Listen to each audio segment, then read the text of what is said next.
Why does it seem like you spend most of your time in bed, lying down and not doing much lately? Are you someone who easily gets tired and doesn't feel like doing anything? Do you label this kind of behavior as mere laziness and nothing more? There's actually a lot of overlap between laziness and burnout that can make it difficult to differentiate between the two. Burnout is a negative state of emotional, physical, and mental exhaustion caused by excessive stress and inability to cope with it. And as of 2010, a survey reported that approximately 75% of adults in the United States alone have experienced symptoms of burnout, with over 40% of cases being more severe. Now, more than ever, it's become imperative to educate and better understand the nature of burnout. So with that said, here are 6 telltale signs that what you're experiencing right now isn't actually laziness, but burnout. Number 1, you feel disconnected from everything. Are you going through the motions of every day as if on autopilot? Is there a persistent feeling of being detached from your own self? If you're suffering from burnout, one of the things you might be experiencing but don't quite realize or understand is depersonalization. People experiencing depersonalization, most commonly those struggling with trauma, report feeling a strange sort of emotional numbness or emptiness, as if they were watching life from outside of themselves. They don't feel like themselves anymore.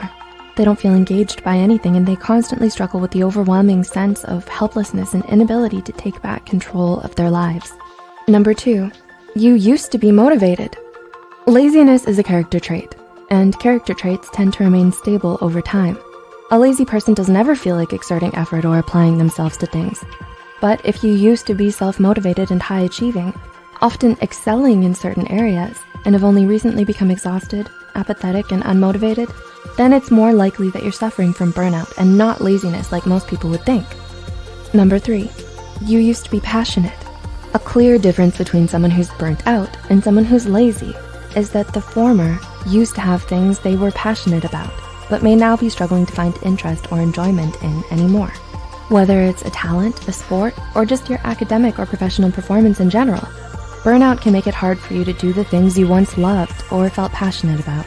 You might even come to hate or resent it because of how much you overworked yourself and pushed yourself to the brink because of it.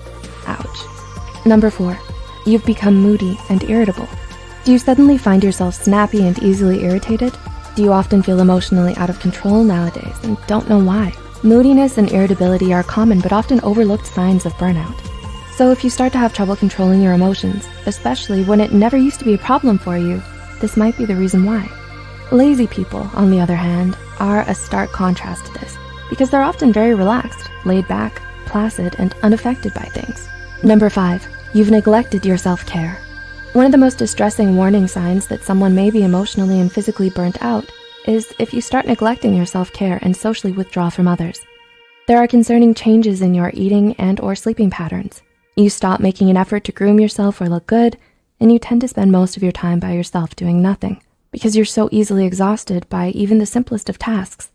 The difference between being burnt out and laziness are starkly in the fact that you weren't always this way. And number 6, these changes happened gradually. Finally, but perhaps most importantly, something you should know about burnout is that it develops in stages. So all of the points mentioned before, losing interest and motivation, especially in things we used to love, feeling detached from yourself and disconnected from everything around you, socially withdrawing and neglecting your self-care, won't just happen overnight. Studies show that there are actually 5 major stages of burnout, each with increasing degrees of severity. The honeymoon phase, the onset of stress, chronic stress, burnout, and habitual burnout. Many people begin to experience symptoms as early as the 2nd phase, when there is still a moderate amount of stress, but optimism, interest, motivation, and performance may already start declining. And by the time you reach the 5th and final stage, burnout has already become so embedded in your life that the persistent mental and physical fatigue become more intense and harder to treat, making you more vulnerable to developing depression and anxiety. Spotting the signs of burnout early makes it all the more easier for you to get help and recover from it. That's why it's so important to raise awareness about burnout instead of simply dismissing it as laziness, like most people tend to do. So if you or anyone you know may be suffering from mental or emotional burnout, please don't hesitate to reach out to a mental health care professional today and talk to them about it.